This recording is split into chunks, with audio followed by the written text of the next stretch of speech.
The transport ship broke through the thick clouds of Prime and began its slow descent toward the landing zone.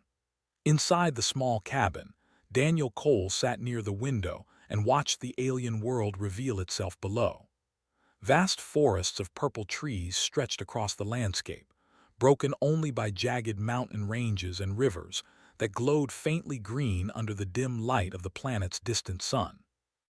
Daniel was not a soldier or a diplomat. He was a maintenance engineer from a small colony on the outer edges of human space. 3 months ago, he had been fixing water recyclers and power conduits. Now, he was part of a humanitarian mission to a world that most species in the galaxy considered too dangerous to visit. There were warriors. Every report, every warning, every piece of intelligence gathered over the past century said the same thing. They lived for combat. They respected only strength. They had killed every diplomatic team that had ever tried to make contact with them. The Galactic Assembly had declared their world off limits and moved on to easier relationships with easier species. But humanity had not been part of the Galactic Assembly when those decisions were made. Humanity was new to the stars, still learning the rules, still making its own judgments about who was worth talking to and who was not. And someone in the human government had decided that they deserved another chance. Daniel had volunteered for this mission because he believed in second chances. He had been given one himself, years ago, when he was a young man with too much anger and too few options. Someone had looked past his mistakes and seen something worth saving. Now he tried to do the same for others whenever he could. The ship landed in a clearing that had been designated as neutral ground. Daniel followed the rest of the team out onto the soft purple grass and took his first breath of air. It smelled like copper and pine, strange but not unpleasant. The gravity was slightly higher than Earth standard, making his legs feel heavy and slow. Mission leader Captain Wells gathered the team around her. She was a tall woman with short gray hair and eyes that had seen too many difficult situations to be surprised by anything anymore. Her voice was calm and steady as she gave final instructions. Remember what we discussed. No sudden movements, no aggressive postures. Keep your hands visible at all times. We are guests here and we will act like it. The forest at the edge of the clearing rustled. Daniel turned to look and felt his heart begin to pound faster. They emerged from the trees like shadows taking solid form. They were tall, taller than any human, with powerful bodies covered in short dark fur that ranged from deep brown to pure black. Their faces were vaguely feline, with sharp teeth and eyes that reflected light like mirrors. Each one carried weapons, blades and spears and things Daniel could not identify, all of them looking well used and carefully maintained. At the front of the group walked a female who radiated authority with every step. Her fur was midnight black with streaks of silver running through it. Scars covered her arms and shoulders, each one a story of survival. She wore armor made from some kind of bone or shell, decorated with symbols that meant nothing to Daniel but clearly held great significance. This was Eth, chief of the Burning Sky clan. The intelligence report said she had killed over 40 challengers to claim and keep her position. She was considered the most dangerous warrior her people had produced in 3 generations. She stopped 10 meters from the human group and studied them with those mirror-bright eyes. The warriors behind her spread out in a loose formation that was definitely not defensive. They were ready to attack at a moment's notice. Stepped forward slowly, her hands raised and open. "Chief Eth, we come in peace. We bring gifts and hope for friendship between our peoples." The translator device rendered words into the growling, clicking language of the Eth listened without any change in her expression. When finished speaking, the chief made a sound that might have been laughter or might have been a warning. "Peace," Eth said. Her voice was deep and rough like rocks grinding together. The soft creatures of the assembly spoke of peace. They brought gifts and pretty words. Then they tried to make us into something we are not. When we refused, they abandoned us to the darkness between stars. Kept her composure. "We are not from the assembly. We are humans. We have no history with your people, no grievances, no expectations. We want only to understand you and to be understood in return."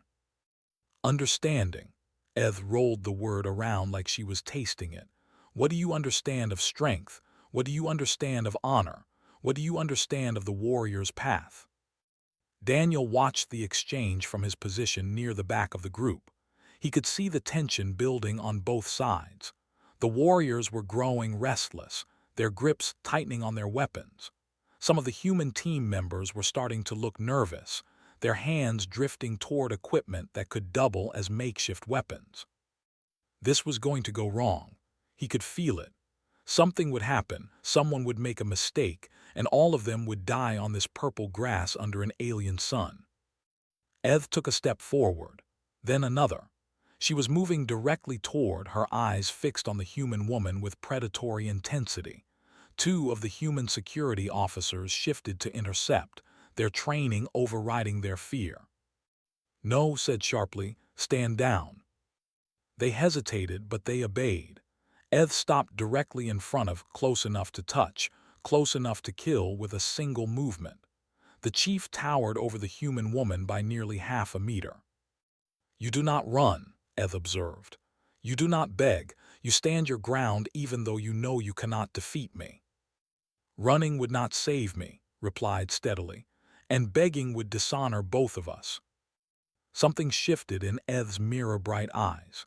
It was subtle, just a slight softening of the hard edges, but Daniel caught it. He had spent years learning to read people, learning to spot the tiny signs that revealed what someone was really thinking beneath their surface behavior. The chief was intrigued. Despite her words and her posture and her obvious suspicion, she was genuinely curious about these strange, soft creatures who had come to her world. "You will come to our camp," Eth announced. "We will talk. Perhaps you are different from the others. Perhaps you are the same and simply better at hiding it." She turned and began walking back toward the forest. Time will reveal the truth. The warriors parted to let their chief through, then closed ranks around the human team. It was not quite an escort and not quite a capture. It was something in between, a testing of boundaries that had not yet been established. Daniel fell into step with the others and tried to calm his racing heart. They were still alive. That was more than most contact attempts with the could claim. Whatever happened next, they had already achieved something that the rest of the galaxy had declared impossible. They had started a conversation.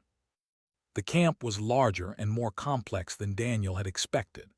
The intelligence reports had described primitive shelters and bloody training grounds. What he saw instead was a carefully organized settlement of sturdy wooden structures built around central gathering spaces.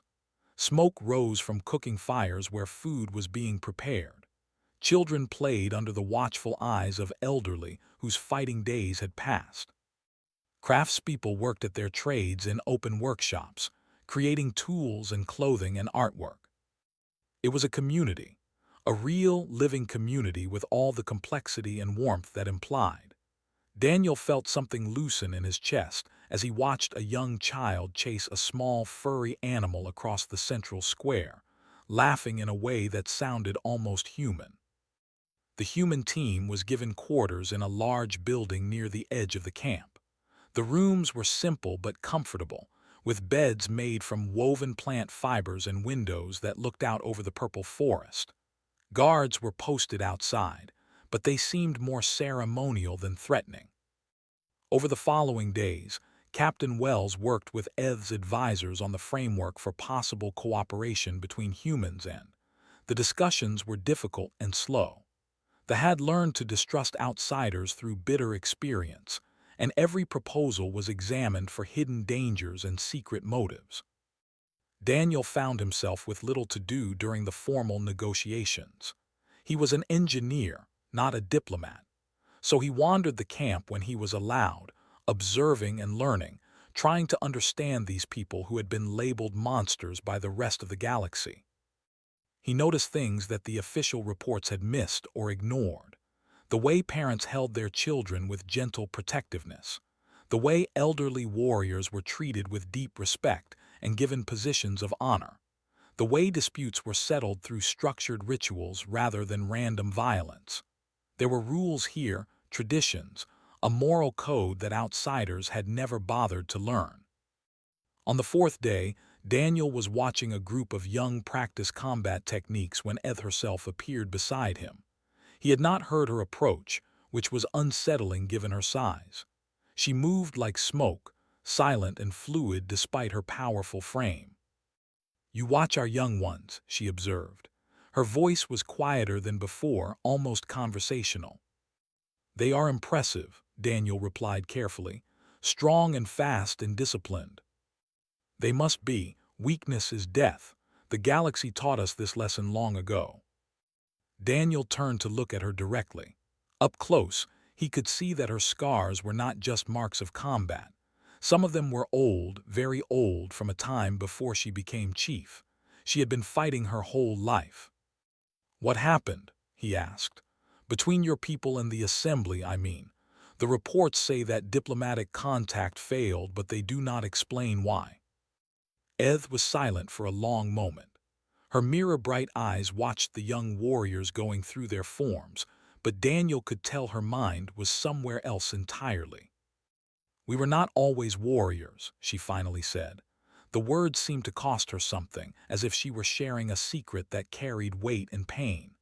"Long ago, before the assembly found us, we were hunters and gatherers. We lived in harmony with our world. We created music and stories and art. We raised our children in peace and buried our dead with songs." She paused, her jaw tightening. Then the assembly came. They saw a primitive species on a resource-rich world. They wanted what we had, but they did not want us. So they tried to relocate us, to move us to some barren moon where we would slowly fade away while they stripped our home of everything valuable. Daniel felt cold despite the warm air. He had heard stories like this before. Human history was full of similar horrors, strong peoples crushing weak peoples in the name of progress or profit or simple greed. "We refused," Eth continued. "We fought back, and when they realized we would not go quietly, they changed their approach. They could not defeat us through direct war, so they tried to change us from within. They sent teachers and missionaries to reshape our culture. They tried to make us soft and compliant. They told us our traditions were barbaric and our beliefs were primitive." Her claws extended slightly, digging into the wooden railing she was gripping. "When that failed too, they simply left. They declared us unreachable and dangerous. They warned everyone else to stay away. They isolated us and hoped we would destroy ourselves." "But you survived," Daniel said quietly. "We survived by becoming what they accused us of being. We became warriors because it was the only way to keep our people safe. We built a culture of strength because weakness meant extinction." She turned those mirror eyes on him. "Now you understand why we do not trust outsiders. Now you understand why pretty words mean nothing to us." Daniel thought about what she had said. He thought about his own past, about the anger he had carried for so long, about the walls he had built around himself to keep from being hurt again. "I understand," he said, "more than you might think. Sometimes when the world hurts you enough, you learn to hurt it back. You learn to be hard because being soft just means more pain." Eth studied him with an intensity that made him want to look away. But he held her gaze, letting her see whatever she was looking for. "You speak as one who knows," she said finally. "I do. I was not always who I am now. I made choices I am not proud of. I hurt people who did not deserve it." He paused, gathering his thoughts. "Someone gave me a chance when I did not deserve one. They saw past my anger to something worth saving. It changed everything." The chief was quiet for a long time. The young warriors finished their practice and dispersed, laughing and shoving each other in the casual way of youth everywhere. The camp continued its daily rhythms around them. "Your Captain Wells speaks well," Eth finally said. "She is clever and careful, but she does not understand us. She sees the weapons and the scars and thinks she knows what we are." She looked at Daniel with something that might have been respect. "You see something different." "I see people," Daniel said simply. "People who have been hurt and learned to protect themselves. People who deserve better than what the galaxy has given them." Eth made a sound that was almost a laugh. "You are a strange creature, Daniel Cole, soft and small and fragile, yet you speak as if these things do not matter." "They do not as much as the things that cannot be seen or measured. Kindness, compassion, the willingness to look past the surface to what lies beneath." The chief turned back to watch the camp. Her expression was unreadable, but something had shifted in the air between them. A connection had formed, thin and fragile but real. "Perhaps," she said quietly, "perhaps your people truly are different. Time will tell." She walked away without another word, leaving Daniel alone with his thoughts and the growing hope that maybe, just maybe, this mission might succeed after all. The days passed with slow progress on the treaty negotiations. Captain Wells and her diplomatic team worked through endless details with Eth's advisors, discussing trade agreements and cultural exchanges and mutual defense provisions. It was careful, tedious work, but it was moving forward. Daniel continued to explore the camp and build small connections with the people. He helped repair a broken water pump using techniques they had never seen. He showed the children games from his own childhood on the colony. He sat with elderly warriors and listened to their stories, even when he did not fully understand the words. They were watching him. He knew this without being told. They were testing him in ways that were subtle and constant, measuring his reactions, judging his character. Every interaction was an evaluation. Every moment of kindness or patience or courage was noted and remembered. On the seventh day, everything changed. Daniel was walking through the central square when a horn sounded from somewhere deep in the camp. The sound was low and urgent, carrying a tone of importance that made everyone stop what they were doing. Around him began moving in the same direction, their faces set in expressions of grim anticipation. He followed the crowd to a large circular arena at the heart of the settlement. Stone benches ringed a flat dirt floor where two could fight without interference. The space was ancient, worn smooth by generations of use. Dark stains marked the earth in places, evidence of blood that had been spilled here over countless years. Captain Wells found him in the crowd. Her face was pale and worried. "Something is happening, something bad." They watched as Eth entered the arena from one side. She moved with the fluid grace of a natural predator, but Daniel could see something different in her posture. She seemed tired, weighed down by burdens that had nothing to do with physical strength. From the opposite side of the arena came a male who radiated violence like heat from a fire. He was younger than Eth, bigger, with fur so dark it seemed to absorb light. Scars covered his body in patterns that spoke of deliberate self-mutilation, marks of fanatical devotion to the warrior path. "That is," said an elder who had appeared beside them. His voice was heavy with concern. "He believes Eth has grown weak. He believes her willingness to speak with you has betrayed our ways." Raised his blade and spoke in a voice that echoed across the arena. The translator in Daniel's ear rendered the words with cold precision. The challenger accused Eth of abandoning the true path. He claimed she had been seduced by soft words and false promises. He demanded her blood and her title as chief of the Burning Sky clan. The crowd responded with a rumbling that might have been approval or might have been fear. Daniel could not tell which. Eth drew her own blade and took her fighting stance.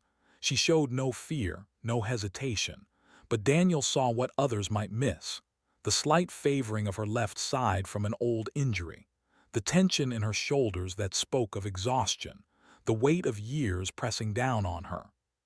She was going to lose.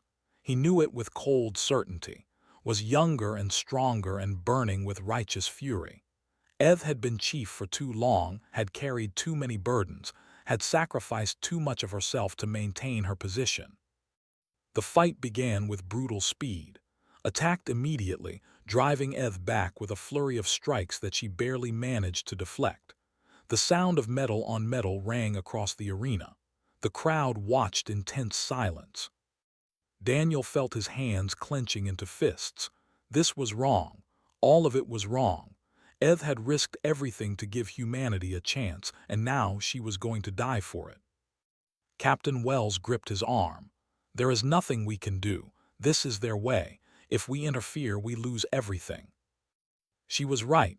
He knew she was right. Diplomatic protocol was clear. Respect local customs. Do not impose human values on alien cultures. Accept what could not be changed. But Daniel had never been good at accepting what seemed wrong. Eth stumbled. His blade slashed across her shoulder, opening a deep wound that began to bleed heavily. She fell to one knee, her weapon dropping from suddenly weak fingers. The challenger stood over her, savoring the moment. He raised his blade for the killing stroke and spoke the ritual words that tradition demanded.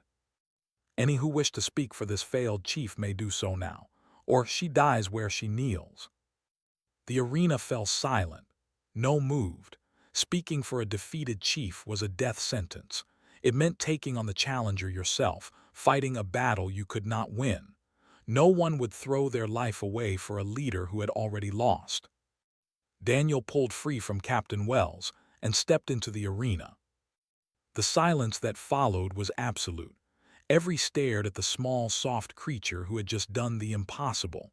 In all the generations since the arena was built, no outsider had ever crossed that line. It was forbidden. It was unthinkable. Recovered first, his lip curled back to reveal teeth designed for tearing flesh. This thing dares to speak for our chief. This weak, furless creature that could not survive a single blow from a child of our people. I do, Daniel said. His voice was steady, though his heart was pounding so hard he could hear it in his ears. Laughed. It was an ugly sound, full of contempt and genuine amusement. Then you die first, and she dies after. The ancestors will mock your foolishness for eternity. He lunged at Daniel with killing speed. What happened next would be remembered in songs for 1,000 years. Daniel did not dodge. He did not run. He stepped forward and caught his blade hand with both of his own. The edge cut into his palms immediately. Blood began to flow, running down his wrists and dripping onto the arena floor. But Daniel held on. He gripped the warrior's massive hand and looked up into those hate-filled eyes. I am not here to fight you, Daniel said. The translator carried his words to every ear in the arena. I am here to ask you a question. Tried to pull free but could not do so without killing Daniel, and killing an opponent who refused to fight was murder, not victory. Murder carried shame that would follow a warrior beyond death. What question? The challenger snarled. Daniel looked into those mirror-bright eyes and spoke from the heart. When did your people forget how to be gentle? The question hung in the air like smoke. His eyes widened with something that looked like pain. Around the arena, stirred uneasily. The words had struck deeper than any blade could reach. Gentle spat the word like poison. Gentleness is weakness. Weakness is death. The galaxy taught us this truth. The galaxy lied to you, Daniel replied. Blood continued to drip from his hands, but he did not let go. The galaxy looked at your passion and called it barbarism. The galaxy saw your strength and felt fear. So they pushed you away and called you monsters because it was easier than understanding you. He took a breath, feeling the burn of the cuts across his palms. And your people believed them. You became what they accused you of being because you thought it was the only way to survive. You forgot who you were before the fear and the anger took over. His grip on his weapon trembled. His scales flickered through colors that Daniel could not interpret, emotions fighting for dominance across his face. Eth told me about the old days, Daniel continued. She told me about the music and the stories and the art. She told me about children being raised in peace and the dead being buried with songs. That was who you were. That is who you still are, underneath all the scars and the weapons and the walls you have built around yourselves." He released the warrior's hand and turned his back on him. It was either the bravest thing he had ever done or probably both. He walked across the arena floor toward where Eth still knelt, bleeding from her shoulder, watching him with eyes that held more confusion than pain. Daniel knelt beside her. Up close, he could see how much the fight had cost her. Her breathing was ragged. Her fur was matted with blood. She looked older than he had ever seen her, worn down by years of carrying burdens that no one should have to carry alone. He reached out and did something that no outsider had ever done in all the history of the people. He gently patted her head. It was such a small gesture, so simple, the kind of comfort a parent might give a frightened child, the kind of kindness a friend might offer in a moment of pain. There was no challenge in it, no dominance, no claim of victory or superiority. It was just tenderness, pure and simple. In culture, the head was sacred. It was where the warrior spirit lived, where honor resided, where the essence of self was concentrated. To touch another's head was either the deepest intimacy between bonded mates or the gravest violation possible between enemies. But this was neither. This was something else entirely. This was care without expectation, kindness without agenda, connection without conquest. Eth's eyes went wide. Her body went still. And then something happened that no living had ever witnessed. Her fur began to change color. It shifted from black and silver to a shade that had no name in any language, a soft, warm tone that seemed to glow with its own inner light. It was the color of peace, the color of the old days before fear taught them to be hard, the color of who they had been before the galaxy broke them. The change spread outward like ripples on still water. One by one, throughout the arena began to experience the same transformation. Their fur shifted to that nameless peaceful shade as something ancient stirred in their hearts. Warriors who had known only combat their entire lives felt tears forming in their eyes for the first time since childhood. Weapons began to fall. Blades and spears clattered to the ground as hands that had gripped them for generations finally let go. The sound of metal hitting earth spread across the arena, growing louder as more and more released the tools of violence. Stood alone in the center of the chaos. His blade was still in his hand, but it hung loose at his side. His face showed something that might have been agony or might have been awakening. Everything he believed, everything he had built his identity around, was crumbling in front of him. Daniel rose from beside Eth and turned to face the challenger. Blood still dripped from his wounded hands, but his eyes held no anger, no fear, no triumph. "You asked what I am," he said. "I am human. We are small and soft and easily broken. We have no claws or fangs or armor.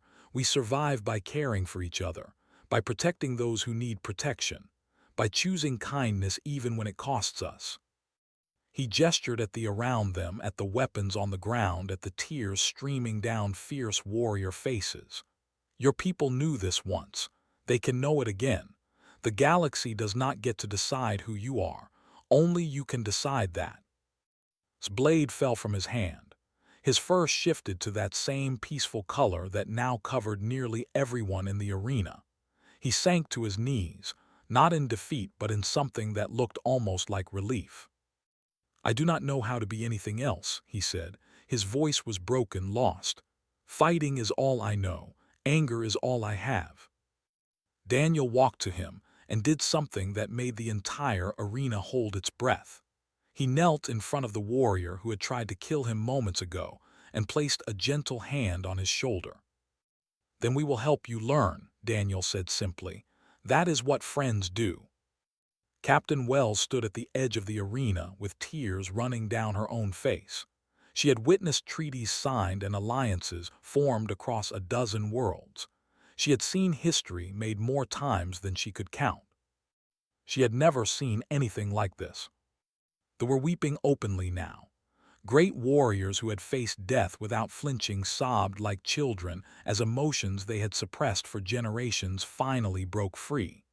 They held each other, touched each other's faces, spoke words of affection that their culture had forbidden for so long. Eth rose to her feet. Blood still seeped from her wound, but she did not seem to notice. Her eyes were fixed on Daniel with an expression that combined wonder and gratitude, and something that looked almost like love. "How?" she asked. "How did you know?" Daniel smiled despite the pain in his hands. "Because I have been where you are. I know what it feels like to be so hurt that you forget how to feel anything else.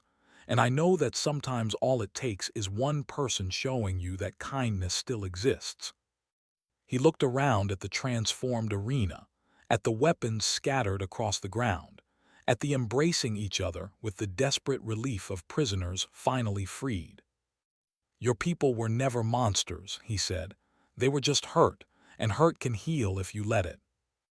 The days that followed the arena were unlike anything they had experienced in living memory.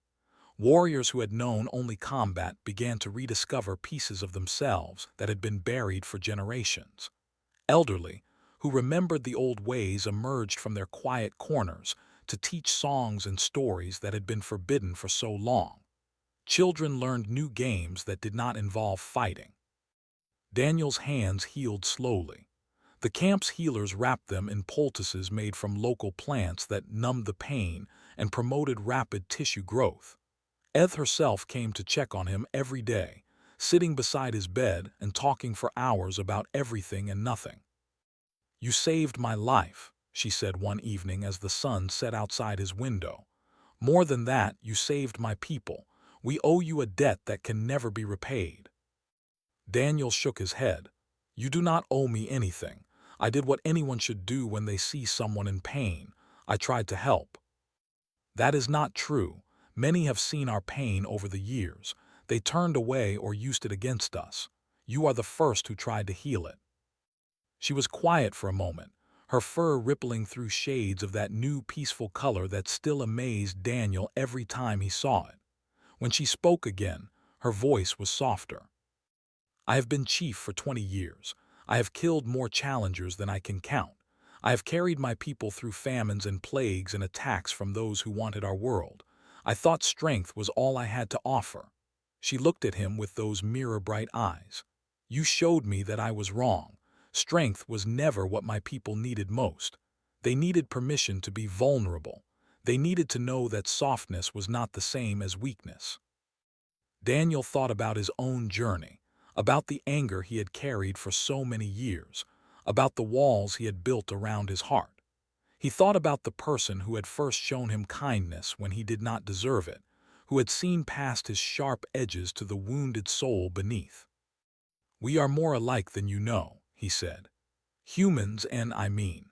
We have our own history of turning pain into violence, of building walls to keep others out, of forgetting how to be gentle because the world taught us that gentle people get hurt. And yet you came here. You risked everything to reach out to people the galaxy had abandoned. Because that is who we want to be. Not who we always are, but who we are trying to become.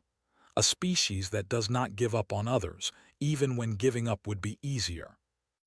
Eth reached out and touched his bandaged hand with surprising gentleness. Her claws could have torn through metal, but in that moment they rested on his skin as lightly as falling leaves. "My people have much to learn," she said, "and much to teach. Perhaps we can learn together." The treaty was signed 3 days later in a ceremony that combined human and traditions. Captain Wells spoke of hope and cooperation, and the beginning of a new chapter for both their peoples. Eth spoke of healing and growth, and the courage it took to change. But the moment everyone remembered came at the end, when Daniel Cole, a maintenance engineer from a small colony on the edge of human space, was called forward to receive the highest honor that could bestow. Eth placed her hand on his head, just as he had done to her in the arena. It was a gesture that had never been given to an outsider in all of history. It meant acceptance. It meant family. It meant that Daniel was no longer a stranger but a member of the Burning Sky clan. The crowd erupted in a sound that might have been cheering or might have been singing. It was joyful, whatever it was, a noise of celebration that they had not made in generations. Later, as the human team prepared to return to their ship and begin the long journey home, approached Daniel. The warrior who had tried to kill him now moved differently, his aggressive posture replaced by something calmer and more centered. "I do not understand you," said. "I tried to take your life, and you responded with kindness. I threatened everything you came here to build, and you offered to help me find a new path." "That is what friends do," Daniel replied, echoing what he had said in the arena. "We are not friends. We cannot be. I am a warrior who has done terrible things. You are a gentle creature who fixes broken machines." Daniel smiled. "I have done terrible things too, and I spent a long time believing that made me unworthy of friendship, of forgiveness, of love. Someone showed me I was wrong." He met eyes directly. "Now I am showing you. What you do with it is your choice." The warrior was silent for a long moment. Then he did something that shocked everyone watching. He lowered his head, exposing the vulnerable back of his neck in the deepest gesture of trust and submission the culture knew. "Teach me," he said. "Teach me how to be something other than what I am." Daniel placed his hand on his head just as he had done with Ev. "We will learn together, all of us. That is what this alliance is for." The human ship lifted off from Prime as the twin suns rose over the purple forests. Daniel watched through the window as the world shrank below them, becoming first a sphere and then a marble, and then just another point of light among billions. Captain Wells sat down beside him. "You know you changed everything down there. The Galactic Assembly is going to lose their minds when they hear about this." "Good," Daniel said. "Maybe it is time they lost their minds. Maybe it is time someone showed them that the species they abandoned still deserve a chance." "And what about you? You are a hero now. You could have any position you want, political office, military command, anything." Daniel thought about it for a moment, then shook his head. "I think I will go back to fixing things. Water recyclers and power conduits do not need heroes. They just need someone patient enough to figure out what is broken and gentle enough to put it back together." He looked out at the stars spreading across the viewport, each one representing worlds full of people who had been hurt by the galaxy and forgotten by those who should have helped them. "Besides," he said quietly, "there are a lot of broken things out there waiting to be fixed. I should probably get started." The ship jumped to faster than light speed, carrying humanity's heroes home. Behind them, on a world of purple forests and twin suns, the people began to sing for the first time in 300 years. The songs spread across the planet like wildfire. They were old melodies remembered by elders and new ones created by children, hymns of healing and joy, and the simple revolutionary power of kindness.